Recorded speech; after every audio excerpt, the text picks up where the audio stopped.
So, so this is Wait, say hello. Say hello. that's fine.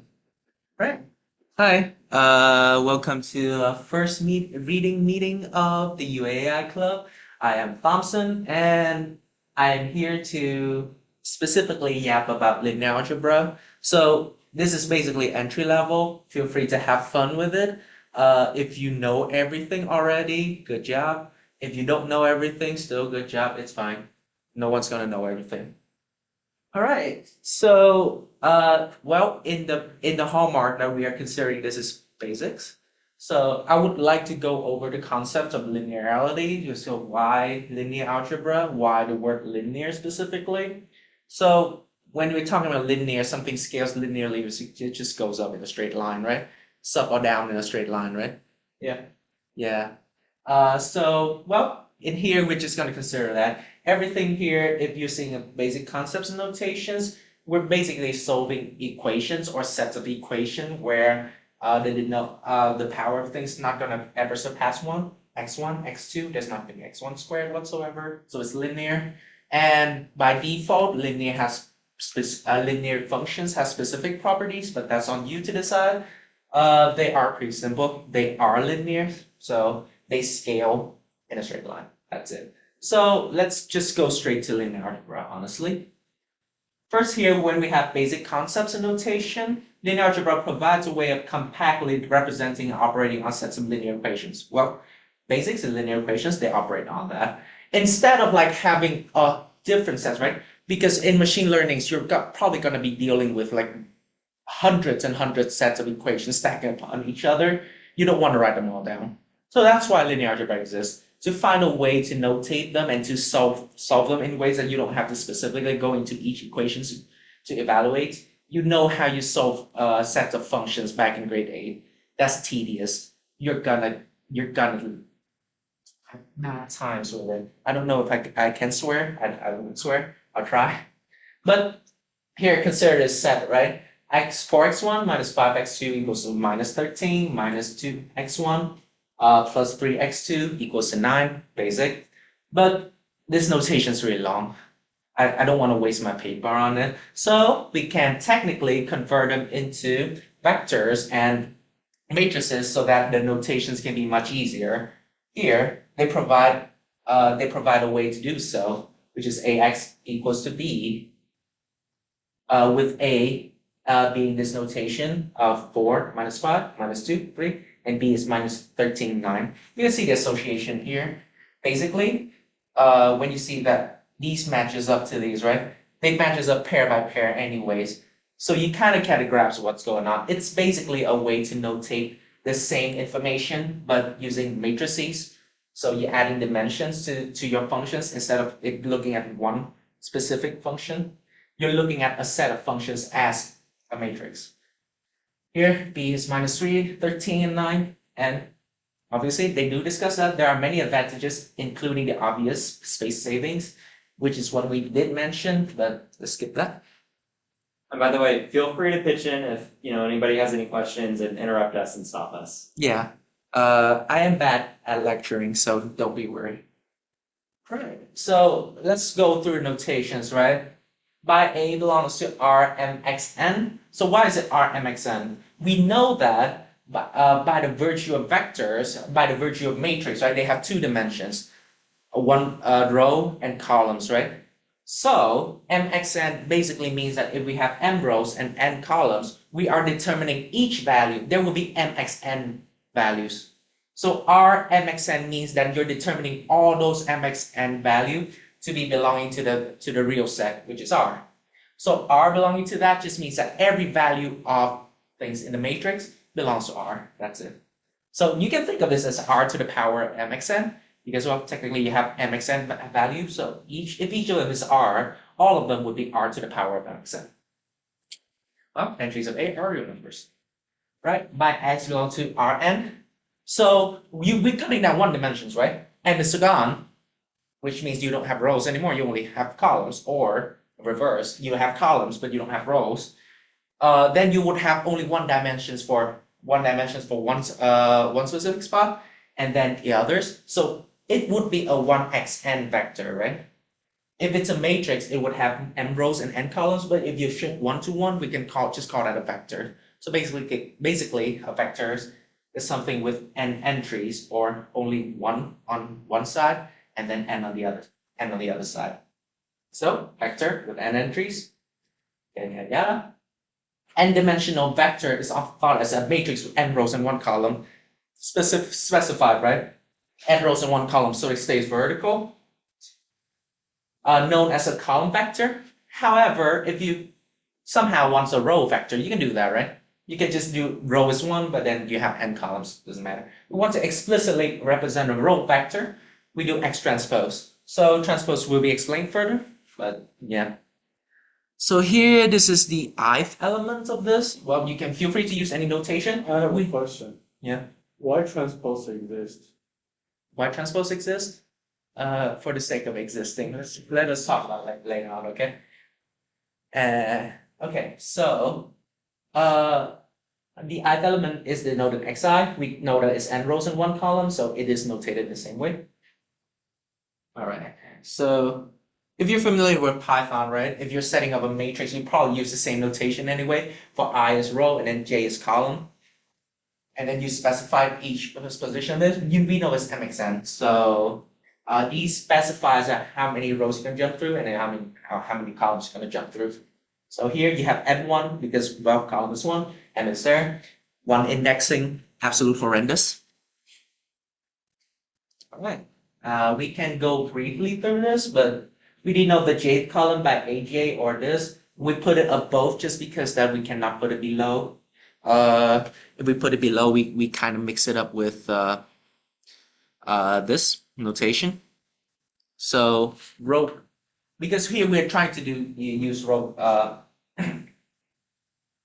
Okay, because here we're trying to use like row vectors, right? One row and then columns. No, it's actually vertical. It's not. It's a j column. It's still a column vector. Yeah. So each of these are one column. So it's a1 to an. We kind of have to take them at face value, but yeah, you can see the dimensions of the way these expand. Where they expand, they probably gonna be how expand. But here the I row width by A transpose. So technically, it's just this one being transposed over, right? Right. Not allowed that. I have a question. Okay. What is transpose?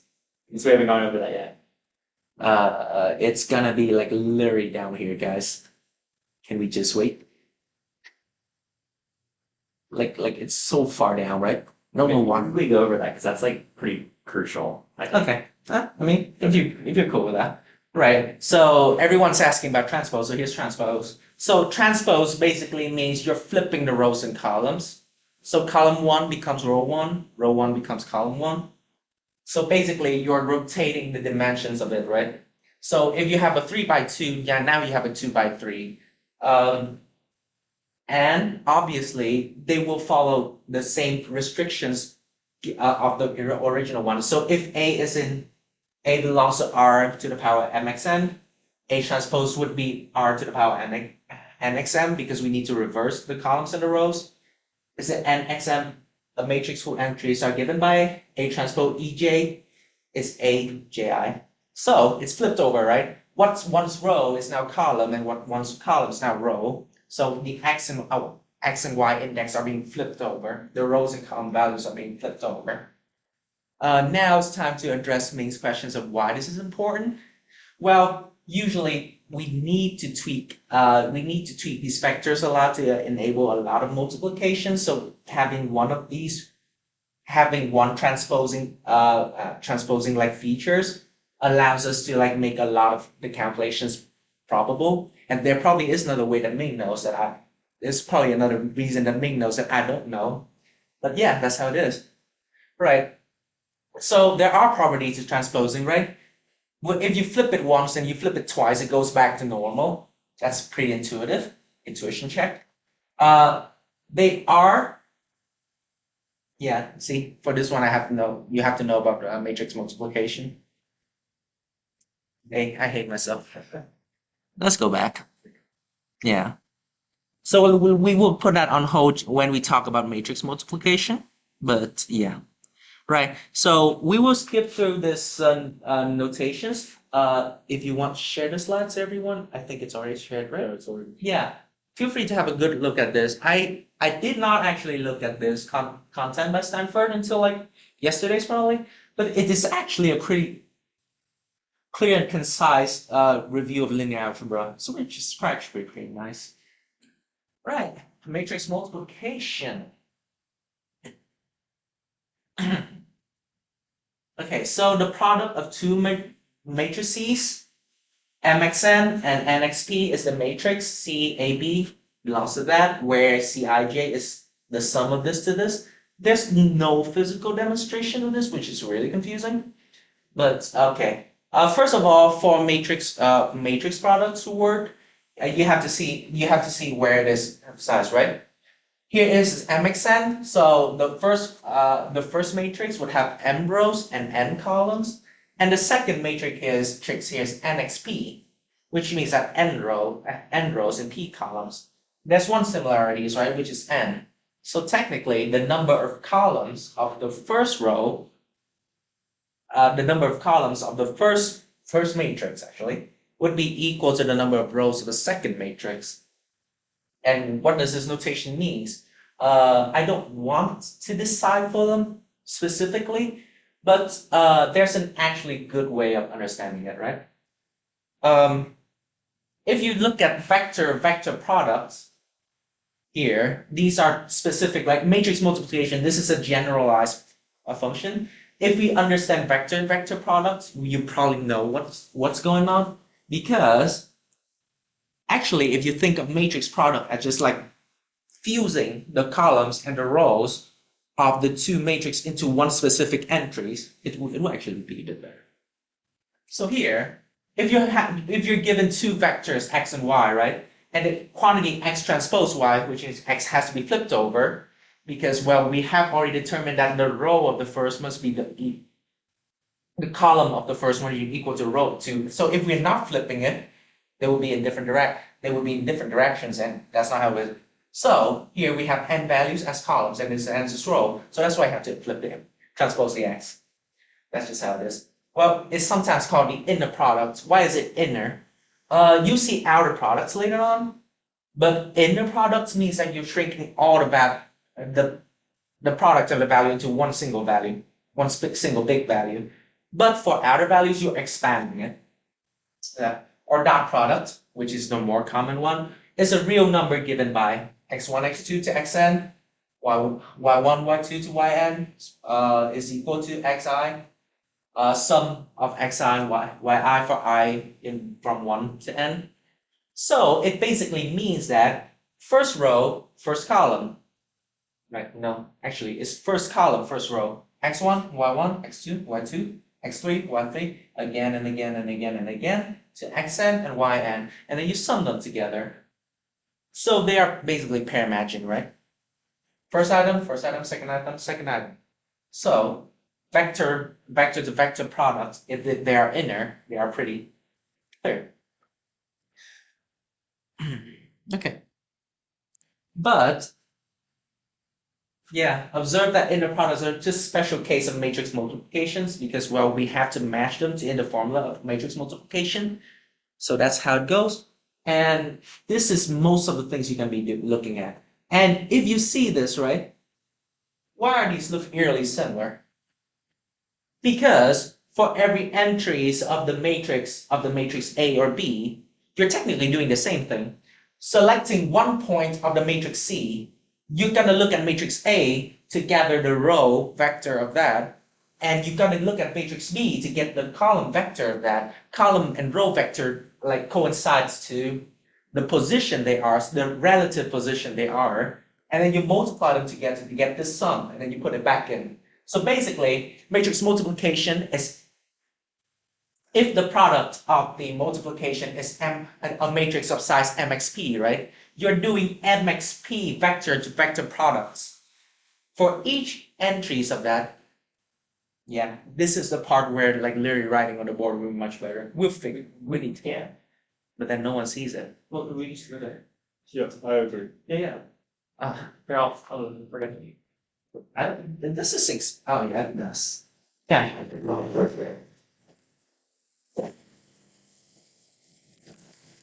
Before the Okay, hold on. Hold on, before we start. Is everybody able to see that? Are we following along so far? Not so much, but okay. try to go to that way. Like Uh-huh. yeah, Right on that side. Yeah. Yeah. Okay, these chairs like those. Can you guys react with like a thumbs up or something? If you can see it that. Okay. There's a chat. Mark.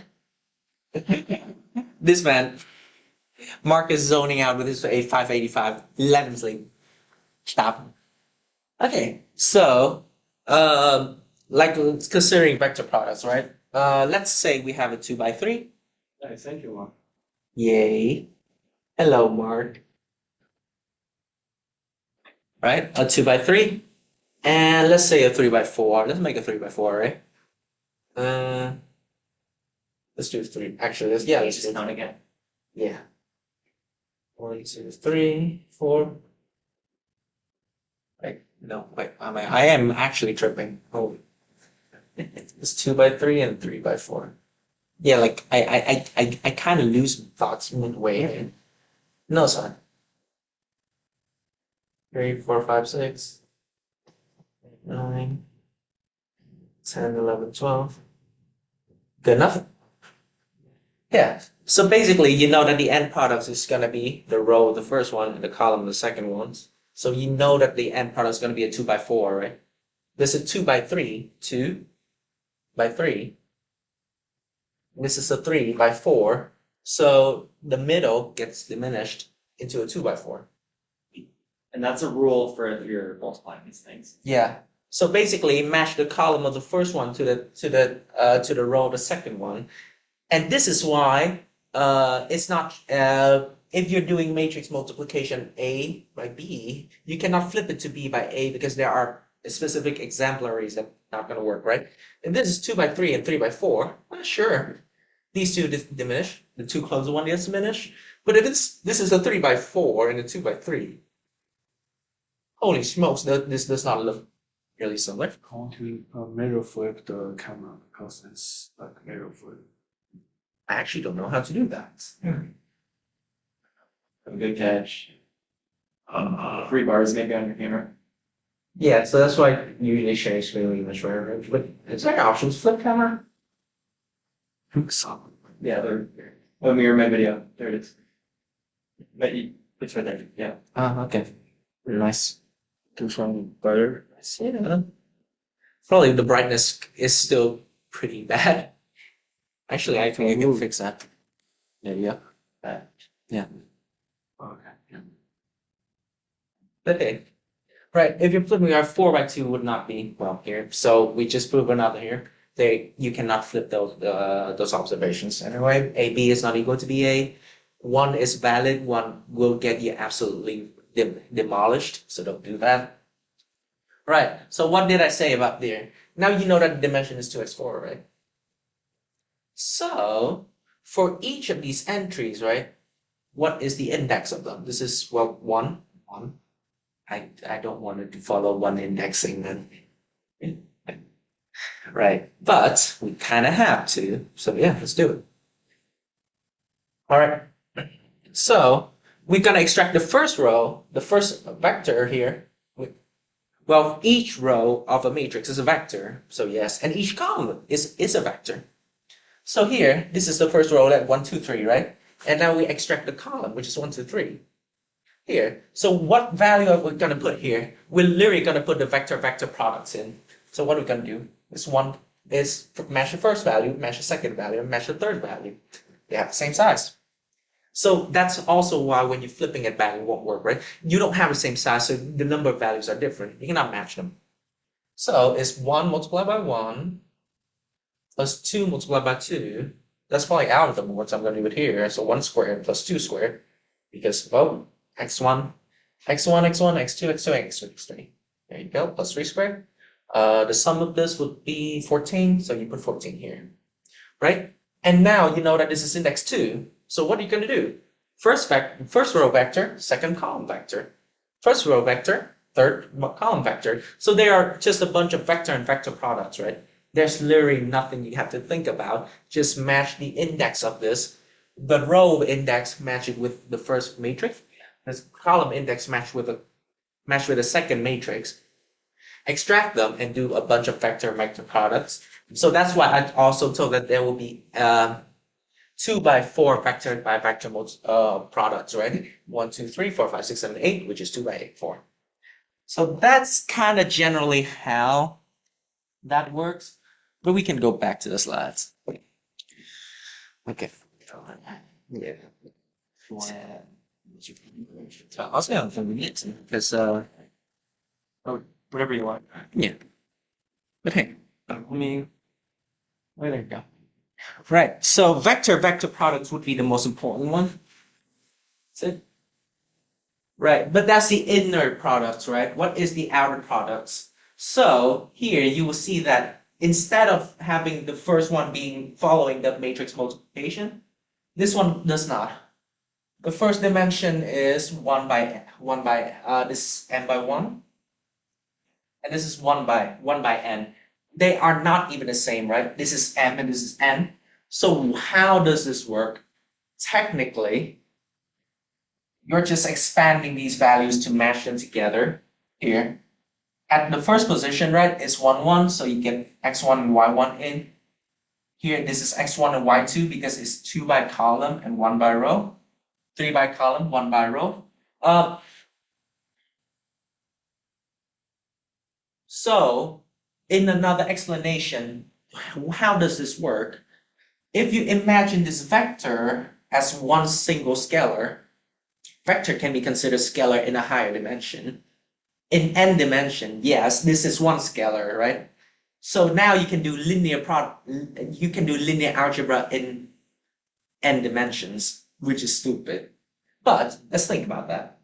If you compact this into one scalar A, now when you multiply a vector by a scalar, you would get each item multiplied by the scalar, right? So you say this is A, say that the whole vector E transpose is A, then you would have the product being AX1, AX2, to AXM, right? But because each of them is a vector, now flip it back and consider x1 as a scalar in the first dimension, then it would be, it's actually not first dimension, it still follows the second dimension. So now, these one, it will extend, right? So, because x1 is scalar, it applies to each and every single item of each y transpose. So here you have x1, y1, x1, y2, which is exactly each entry here multiplied by this, which is AX1, because each entry here is being applied to each of the value inside, and it get extended to that. So X1 here, all value, you see all Y value here will always follow the Y1 to Yn pattern for each row, right? So first row would be X1, but they are all X1. Second, we all X2. Third, we all X3. And then finishing, we all Xm. Because, well, technically, this is a scalar applied to each and every single item of the X vector, each very entry of the X vector. And then, because, well, now we are not treating as a scalar anymore, you have to extend them. So now each and every entry of the X vector becomes a scalar for the Y vector, and it extends this. But yeah, like the simplest way to say is that, well, where the index in, put the value in. This is, well, row 1, column 1, take row 1 from first, column 1 from second, apply it. Row 2, column 1, x2, y1, same way. So the outer product is that, right? Okay. My bad, this hurt. I don't know why. All right, so that's just, so outer products, honestly, do you see outer products a lot? I don't see it. Yeah, honestly, I don't see outer products as much. So, yeah. Okay, so matrix vector product. So matrix vector product follows the same concept that we talked about before. Like, you can't imagine a vector as a scalar applied to each and every single items and then expand them to finish the calculations.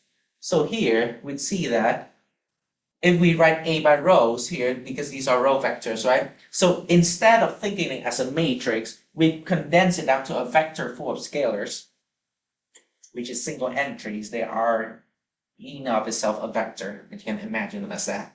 So now, if you have x here, you can apply x to each and every single value, right? But x is a vector, so you have to expand them later on. But that's a later on thing.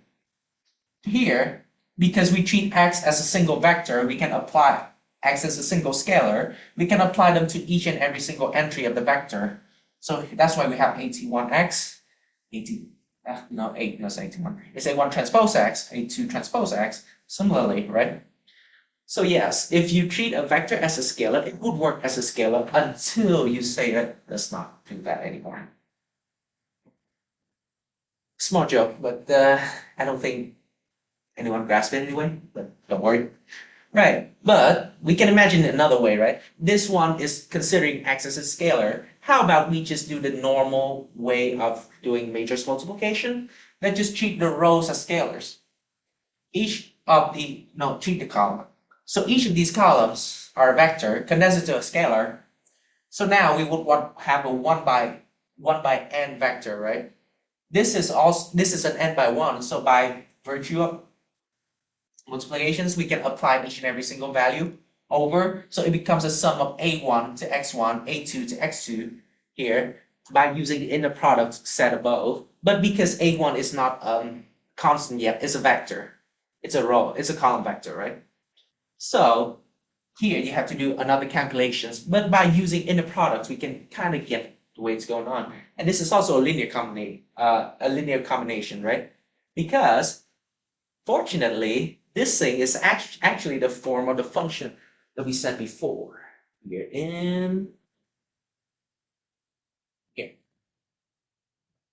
When we said about the value of x, here for each row entries, right, we can multiply it by scalar x1 and scalar x2, and then it becomes somewhat of a system of equations like this.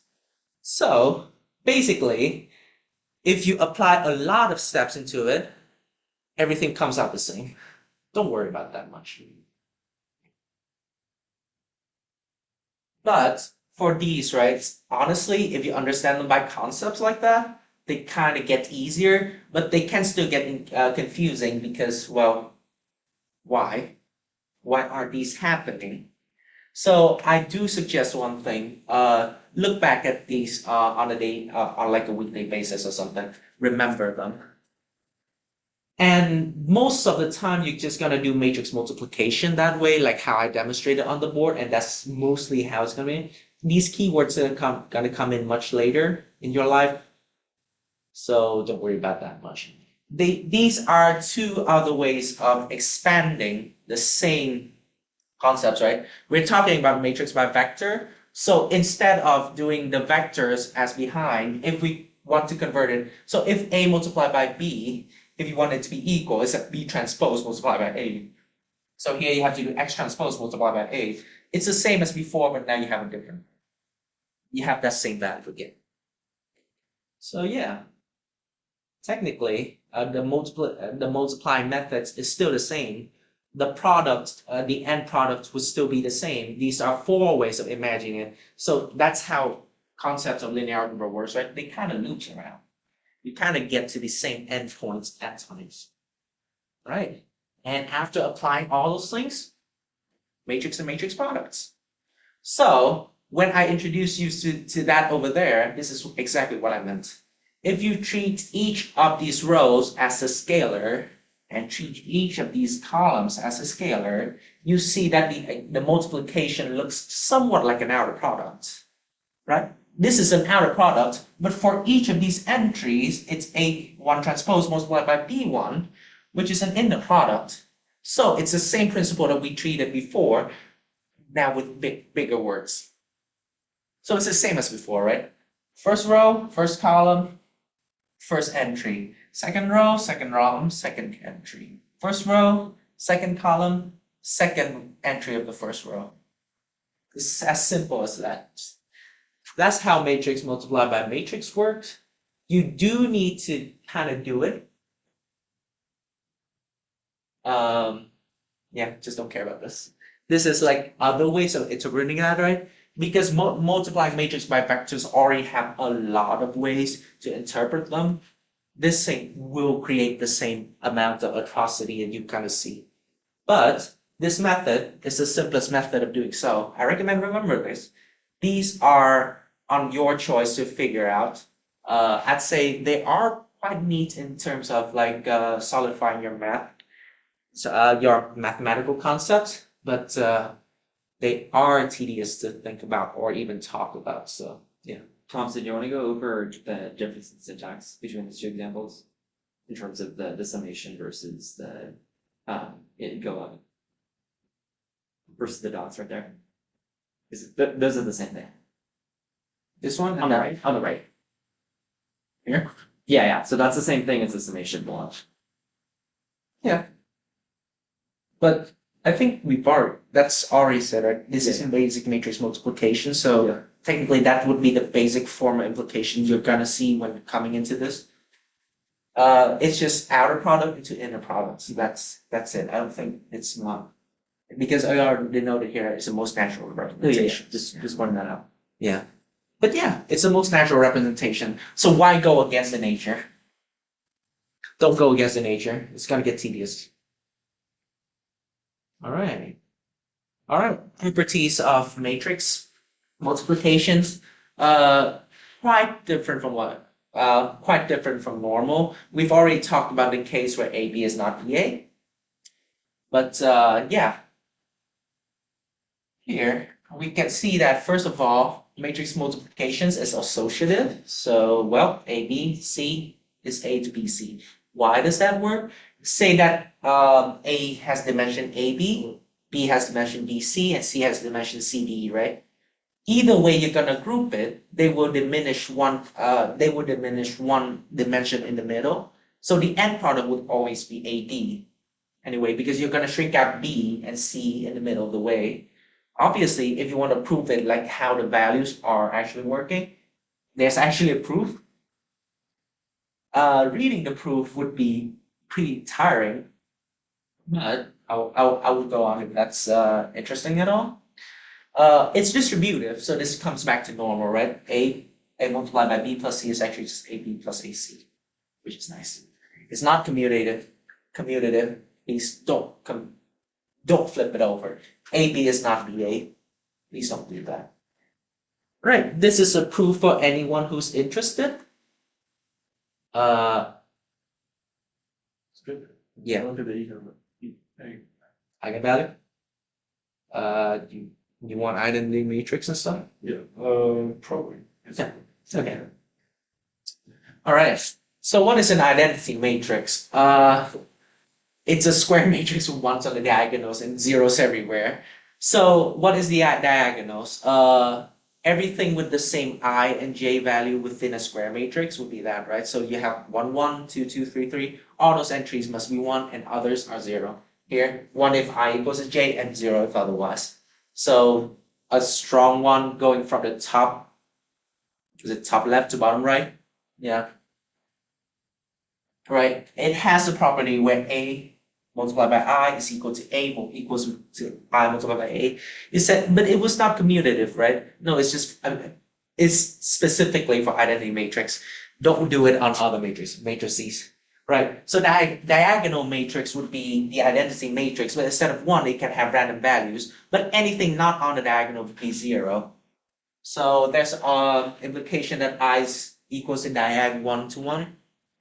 So if every value is on 1, it's the identity matrix. Transpose, we talked about that. But yeah, we talked about commutative, right? And we have a multiplication. So here, A transpose, we talked about that. So A, B transpose would need to be B transpose by A transpose because you need to at least fix the dimension before multiplying them together. Granting a proof below, so no. Oh, I can ask a question here. Why is not A transpose times B transpose? I hate you.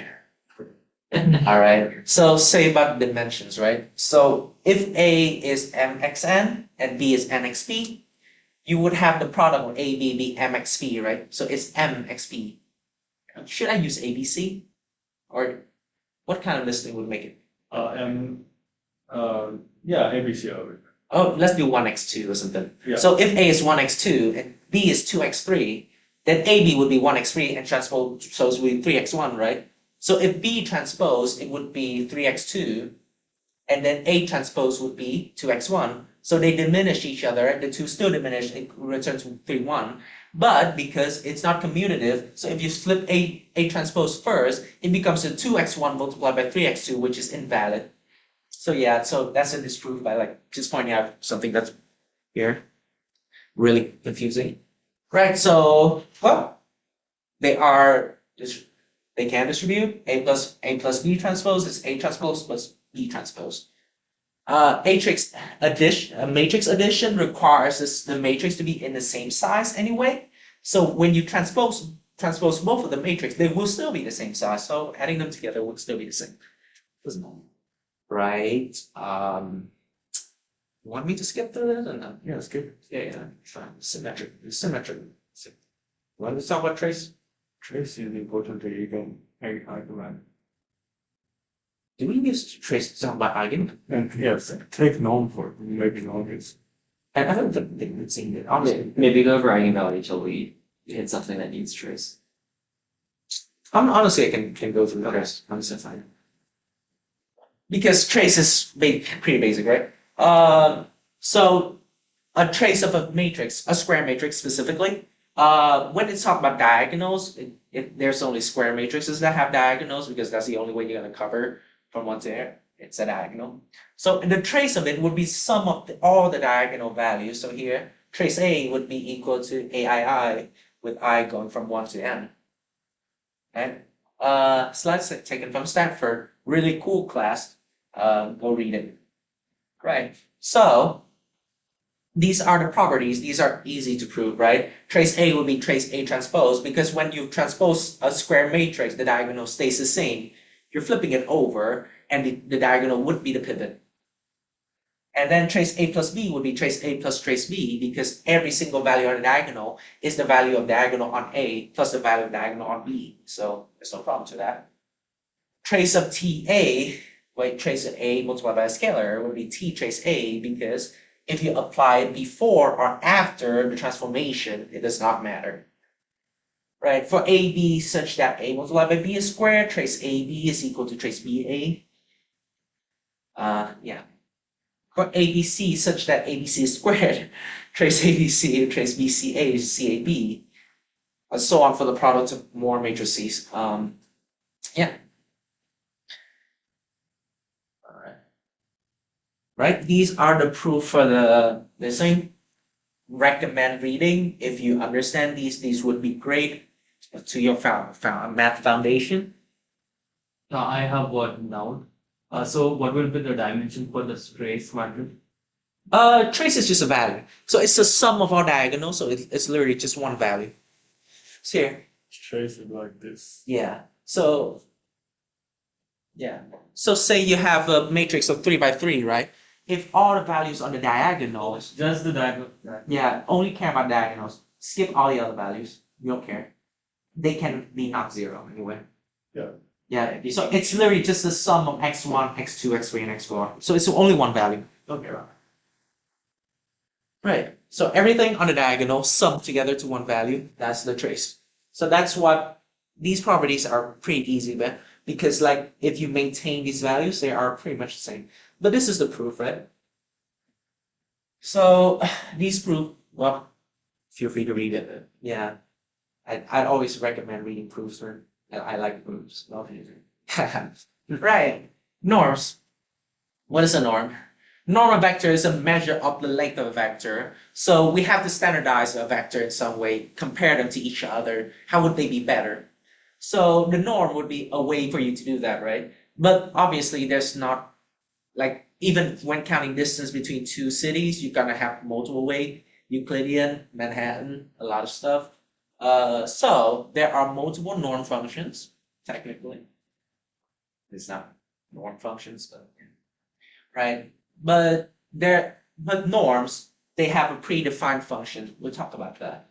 But it's a way to measure the length. So it's a way to compare, right? You calculate something to a value and then you compare these values together. Vector is better. So you have the length of the vector, technically. Because length is a way to value, right? Is a way to value your worth and stuff. So here, vector applies to the same thing. I'm not going to make that joke. Right. But now, for example, we have commonly used Euclidean or L2 norm. Remember number 2. It would be worth remembering it. So norm 2 of a vector x is the squared of the sum of the power of each and every entry of that vector, which is dependent here. So if you have vector with 3 entries, x1, x2, x3, it will be x1 squared plus x2 squared plus x3 squared, and then put the square root all with them. Kinda like the Pythagorean, right? But yeah, these are for vectors. I think you can teach the chemistry. Yeah. You just not spinning around and my mouth. No. That's yeah. Actually, is that maybe too small? Maybe just slightly. Let's see. We might not do that. Mouse is just dragging. I was like, yeah, I'm just gonna drag the mouse pad then.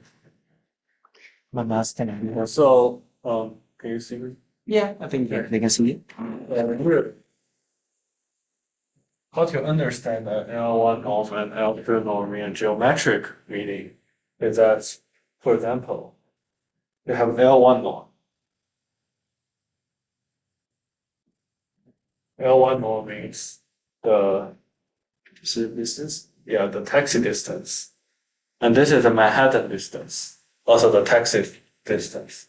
Taxi distance.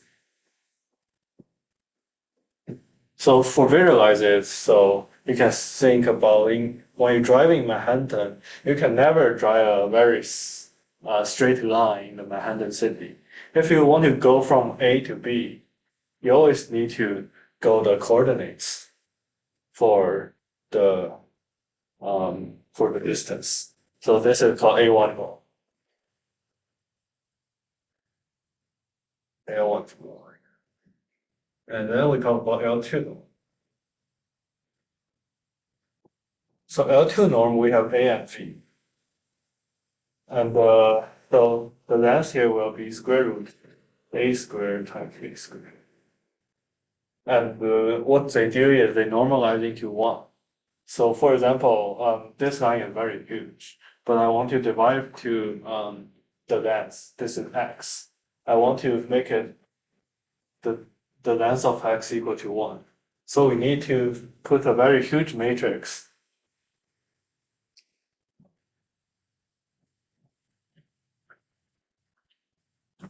Very huge matrix.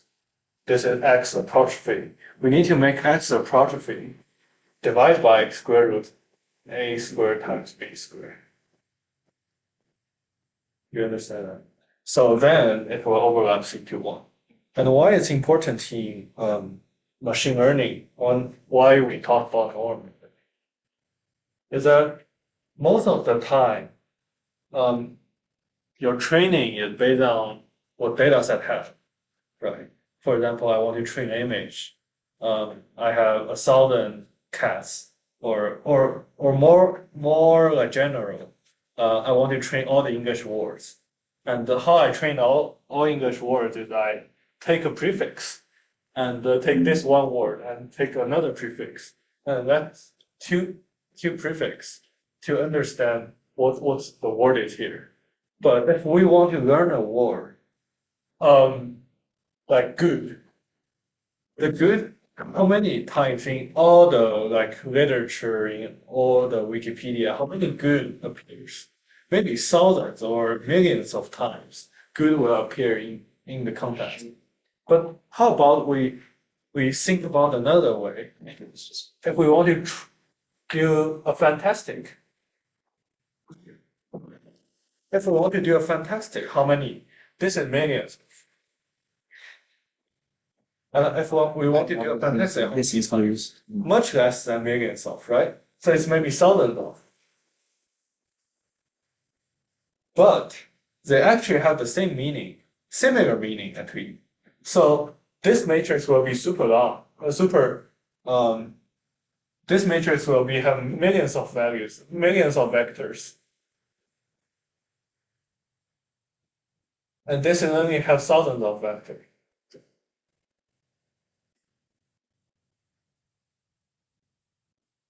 After that, we can understand this median is much be longer than this one.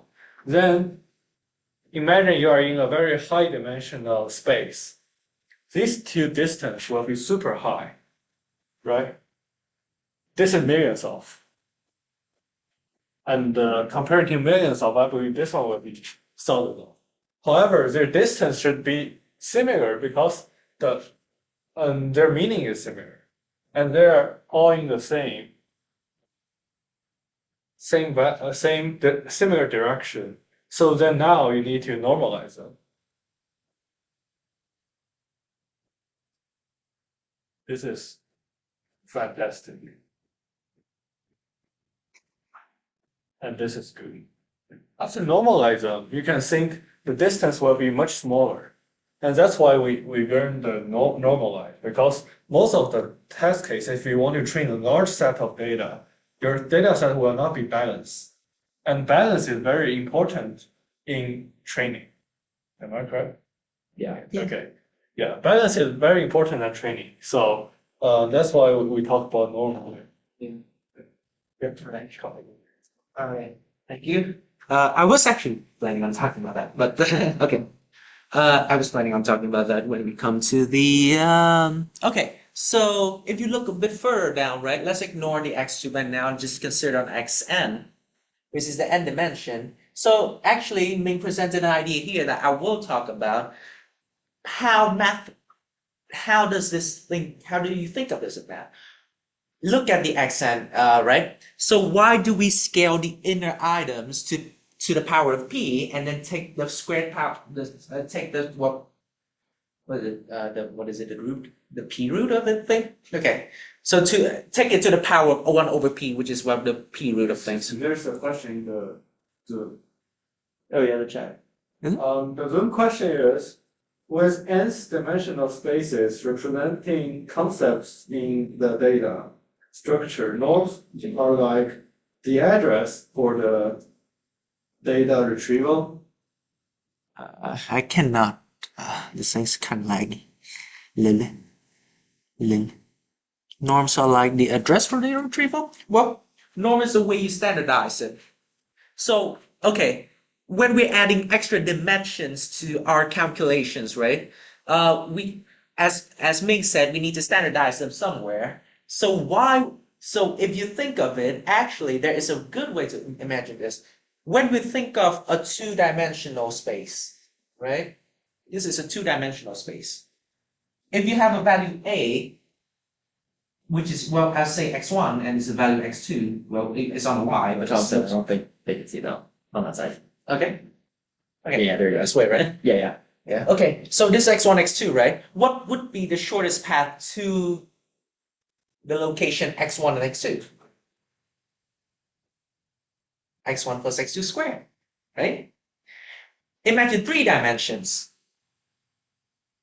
This is x1, x2, and x3 because it's 3 dimensions, so the number entry is the vector, right? Three entry vectors would represent a vector in the dimension of 3 because vector points at a direction. So if you have 3 entries, you're pointing things at the 3 dimension of, well, so here this is x1, x2, and x3. You can call it x, y, z. Someone want to move it code. Sorry. Yeah, my computer's gonna die in 5 seconds. Oh, sorry.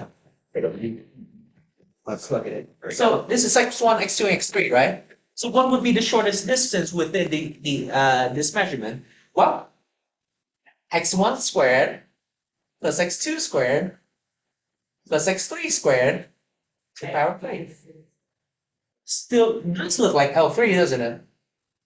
So it actually be n dimensions instead of like just 3 dimensions, right?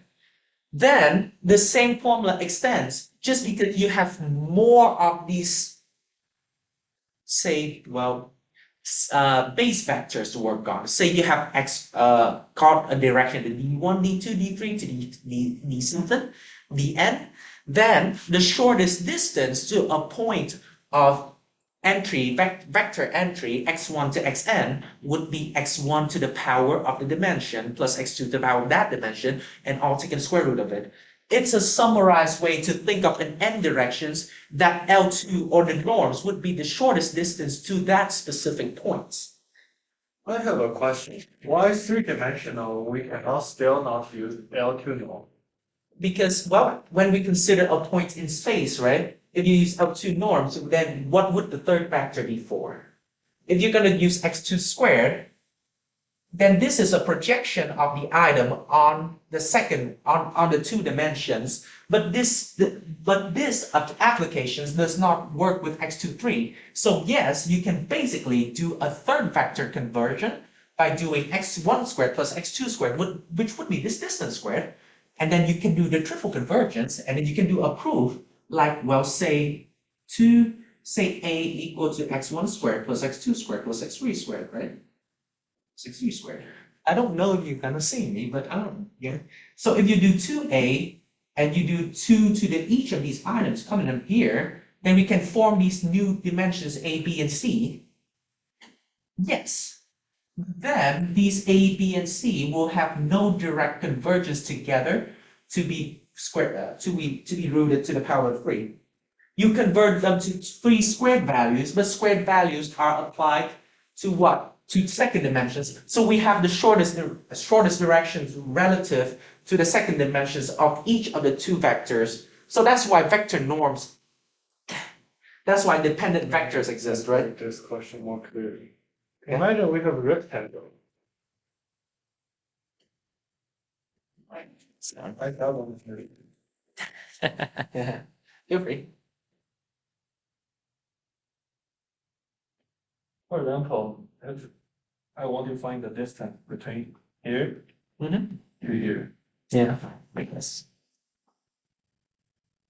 Yeah, so you're gonna use the a squared. Yeah. Yeah, this is a squared, b squared, c squared. Yeah. So what is So why you three norm, eight, yeah. 8 to the power of 3, right? Okay. Where is one?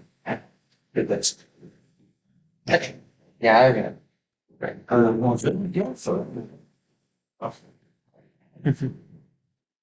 So he said that, okay, so what if the short directions, considering the third dimensions, if we've got to project it onto 2 points? So yes, that is the point.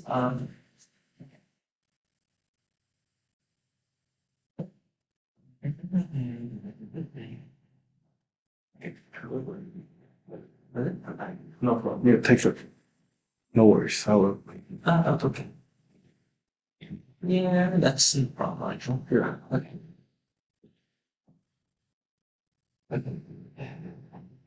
I've been yapping too much. My throat is killing me right now. Okay. Okay. Fine. So this normalizations work for the second entries, right? So it works for second entries by considering that these distance relative to this distance actually can be calculated. Say they cannot.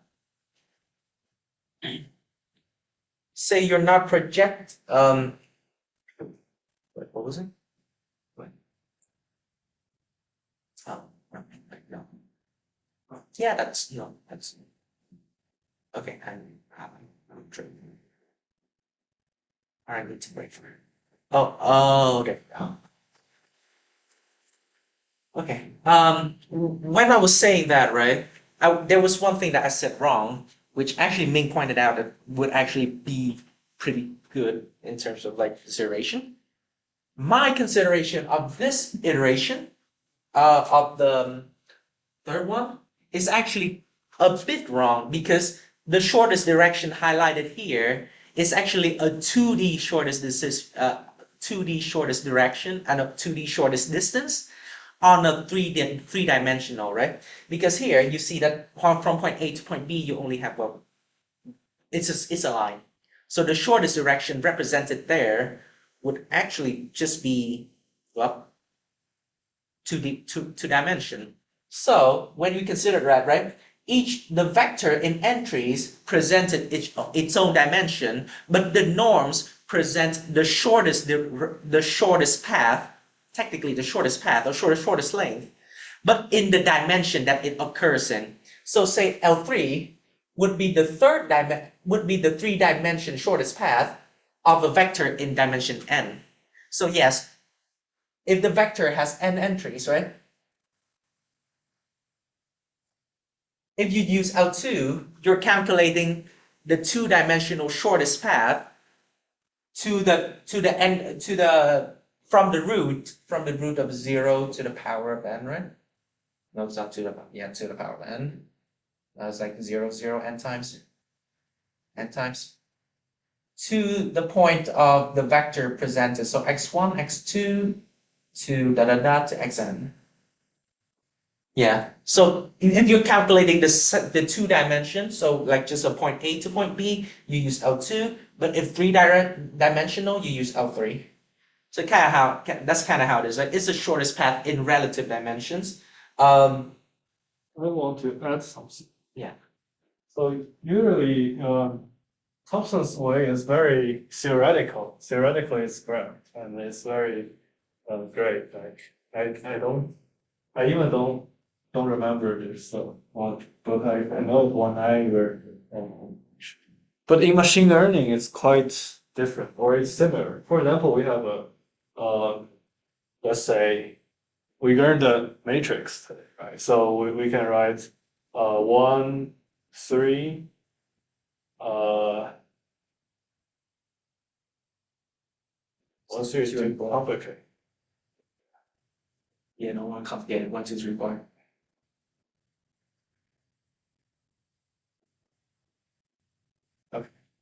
So so this means we have the first vector, which is 1, 3, and the second vector was 2, 4, and then we normalize it.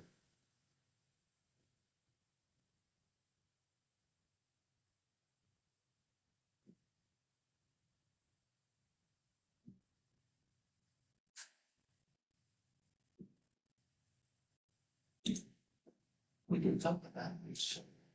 Yeah. So this is the same normalization function that we were doing before. So we're just writing it in matrix form, basically. Yeah. So when you write like this, you can basically know 1 over.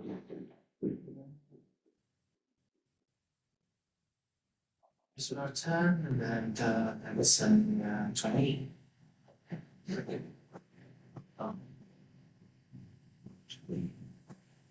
Okay.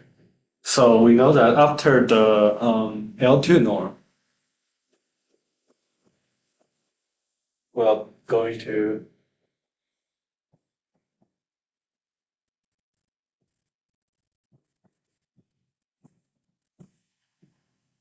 this is L2 norm result. Okay. And then we go to L3 norm.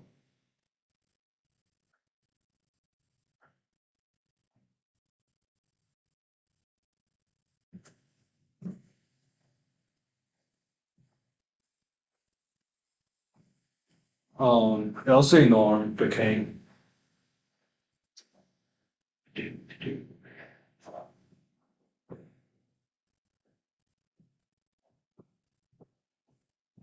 That's 72.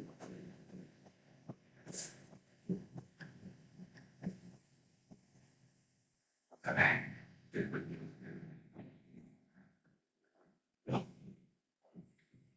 Yeah, so basically they present the same way. It's just that how you normalize those features to be, well, in the same ballpark as at each other. That's basically the importance of it.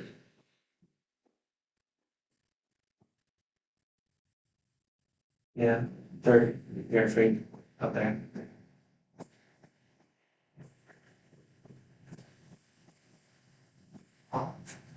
in this one, we can think about when we take about the 72 and take the 1 over 3 as a square as an exponential, it actually contributes smaller than the contributes more than the L2.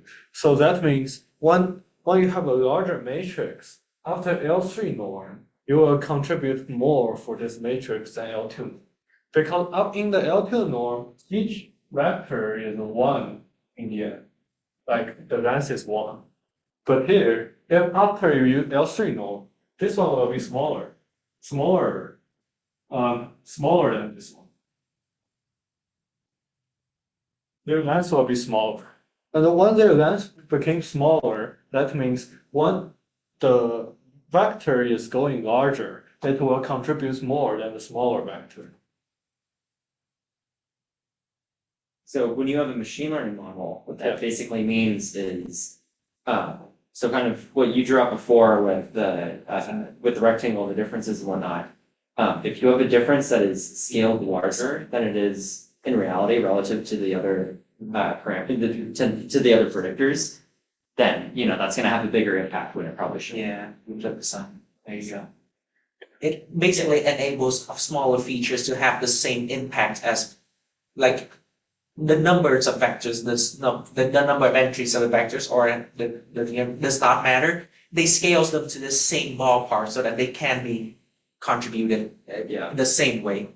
So technically, by the concept of the shortest dimensions, we're standardizing a value so that when dividing to that value, you get everything within the range, say 1, right? And when you standardize it like that, because you already determined what is the maximum value that all the values going to contribute to condense into 1, when you divide them, they will be in the same there. And then you understand that, okay, now these features contributes the same way, so we cannot like over-evaluate considering the vectors. I was going over theoretical, but yeah, that's how it is. I think we're out of time for today. Yeah, and basically L3 norm or Ln norm larger than 2, we never use. Usually in machine learning model, you just need to know L1 norm and L2 norm. Yeah. And sometimes we even don't use L1 norm because L1 norm is it's seldom, seldom. useless. But L2 norm we need to understand because it's almost the distance, and Yeah. usually Yeah. we always use L2. Yeah, well, there should be. Okay, I think that's it for today. Okay. That's a lot of concept we've done here. Yeah. Wonderful. Thank you, Thompson. Thank you, May. Thank you. Right, thank you everyone for contributing, and then And I believe Mark have questions, so let's Okay, go. Mr. Markiplier. What is Mark? Come on. Mark said, Sorry. we can share the screen. So Mark. Yeah. Okay. All right, Mark, speak. Well, Kurt's asking if it's like data compression. It's not necessarily compression, where as you're losing. We're like standardization, right? Exactly. Yeah. You're scaling it to be the same size. You're not necessarily compressing it to lose it. Yeah, because if they have more dimensions than others, like say they have much more dimensions than others, if you just sum it up normally, the ended value would be much bigger. So there's no point in that. Then it's by default just take more parameters, doesn't matter. So you have to standardize somewhere where you can have a way to compare them both, and then L2 norm is just that. Involves like shorthand, which this seems fine. Actually, I'm not sure about data compression, but actually that might be a good topic to discuss about later on. Thank you for the good notation. I think data compression is like PCA or something. Yeah. See? So typically with data compression, you're compressing it lowering because- dimensions, right? Yeah, or No, it's not. Yeah, Then it's not. So I was gonna say typically with no worries. With data compression, you're basically simplifying it down, but you're doing that in a lossy way. So by reducing it, you're losing some sort of information. Yeah. This is simply taking something Yeah. that might have a scale of 1,000 and scaling it down in a way where you're able So, to compare it with something that's 1 So, and like, see the actual difference. yeah. So like if you're writing like it's called relative measurements, right? You're not comparing to like an absolute measurements. You're relatively comparing them to each other. So you need them to be similar so that you know that they are contributing in the same way. So you cannot measure a car versus a person, but you can measure cars against each other and then standardize it to somewhere where person would be actually meaningful. So you divide it by a car that's normal, And then that's like comparing human to human now, because you're basically just working as a like fraction between human and a fraction between cars and cars, which can be compared to each other. That's like that. You're standardizing it with the standard value so that every value seems just like a fraction, and then they can be compared to each other. Normalizations communicate is less. No, that's the same amount of communication, right? You still need the whole data. You still need to calculate them, and you still need to each other. It's not like in training where you shrink the vector. The number of vector is, there are two steps, right? Basically, data compressions allow the number of entries in the vectors to be smaller so that calculations can be faster. But here, we're deriving a way to compare between, say, a 3 entries vector and a 5 million entries vectors. Because if you're comparing them normally, they won't work. They won't work in any means possible. So they are not for the sake of faster computing or anything, and they don't have a loss function. It's just a way of comparing them to each other. So the two method has to be put in hand by hand. Literally, you have to put it one way, and then to fact check it using test data, you have to use the other one. That's it. Yeah. Okay. Hopefully that was clear. If not, I can give kind of like a quick demonstration if you like. Okay. Yeah, if that's not clear enough. Jackson's more than willing to say more about it.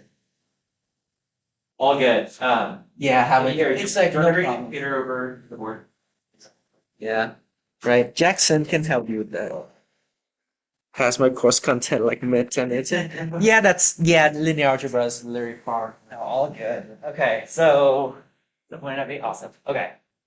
So let's say we are making a machine learning algorithm. I don't know, and let's say it's for like self-driving cars or something, right? And you're gonna get all sorts of different data for different sensors. No, you're completely fine. But you get a bunch of different data from different sensors, and in this case, we're just gonna assume it's two-dimensional. One of which, I don't know, you get, I don't know, what sort of data that you get for self-driving cars? Self-driving cars is a lot. I don't know, you can get like, literally 5 million. No, at least 5 million. okay, sure, okay. Just do two. Yeah. So 2 parameters, I don't know, it's whatever. Versus 3 parameters. And they're 2 vectors, right? However, the scale of these vectors, I don't know, maybe this one is, this one's something in inches, right? And this is something in miles. So obviously, if you compare those, just 1 to 1 without scaling, it's probably going to look something like that. And if you're taking the distance between these 2 points, that is going to be massive, even if maybe this measurement isn't necessarily like a huge inch, and then this is like a pretty small mile in terms of the miles data set. So what we do is essentially normalize it down. So take this, basically make them the same size so that we can explore how they are relative to each other. So this inch vector, and we kind of run that equation compared against this mile vector, we can actually see the distance between that and how similar they are. As instead of it being so wildly far apart, and I guess necessarily, we're doing it in a way where the actual scaling of the units doesn't make a difference in our predictions. Does that make sense? Okay. It is basically exactly. So yeah, that's actually okay. That's actually a good point. In that the distance between the angle, that's actually a way of measuring similarity in this case. So sometimes you'll actually measure this line here, like the pure distance, and other times it'll just be, So nth dimension trig. I like that term. But yeah. Are any other questions? I have one question. So when we talk about like regularization in neural networks or like machine learning, Yeah. We talk about L1 and L2 regularization, right? Yeah. It's the same as this for L1 and L2? In some sense it is. But usually neural network don't use the L1, L2 as a regularization. Neural Next has a very famous regularization of dropouts. So usually people don't use L1 and L2. Yeah, but like my question is like N1 and N2 there and this N1 and N2 is similar, right? Like the maths behind it. I think the technique is similar, but probably like you would You're be best speaking about the regularization in Yeah. neural nets, Yeah. the dropout. L1 and L2 are regular. Yeah, they're the same. They should be pretty simple. Yeah. In terms of like roll calls. I think The maths behind Yeah, it. because obviously, well, we can check it. And for regularization, there's a lot of techniques. Because regularization is like a trick. Like you don't want the model Yeah. training Yeah. overfitting. Right. So you can pick a lot of functions for regularization. So that's just how regularization works. Right? Yeah. So As you expand the dimensions, you don't know the numbers, how it's gonna be, and if you extend each of these a significant value, what you're gonna do with it. So you kind of just determine the hypotenuse, divide them by the hypotenuse, and you kind of get a sin and a cosine. Those values will stay in the ballpark of 0 to 1, and those are the meaningful values that you can compare to each other instead of like 1 million versus 1, right? Yeah. So that's just how it is. That's how regularization works. Or here, normalization. Yeah, and yeah, it expands to n dimensions. Oh, L2 what I said, but don't care about that. Honestly, I'm just yapping. awesome. All right. All right. Thanks for sticking around, Kurt. Yeah. Um, And the nth, measure the distance by the angle. I answered all that. Okay. Cool. Yeah. So honestly, the nth vector would have a way to, right? So it's a shortest distance, so L2 is shortest distance to that, and yes, converted by angle. I just talked about that. Yeah. So Yeah. we'll have awesome. Yeah. We're gonna have these weekly, kind of leading up to reading our book about reinforcement learning this semester. So kind of a quick Google search on what that is. It's Yeah. super cool stuff. Basically, you're teaching AI in a way that you're generating AI agents and you're generating like a bunch of them, and you're doing it in a way where it's learning based off of rewards. And it basically learns off the reward, saves that, and then dies, and all that information is stored within So like a self-propagating neural net. so stay tuned.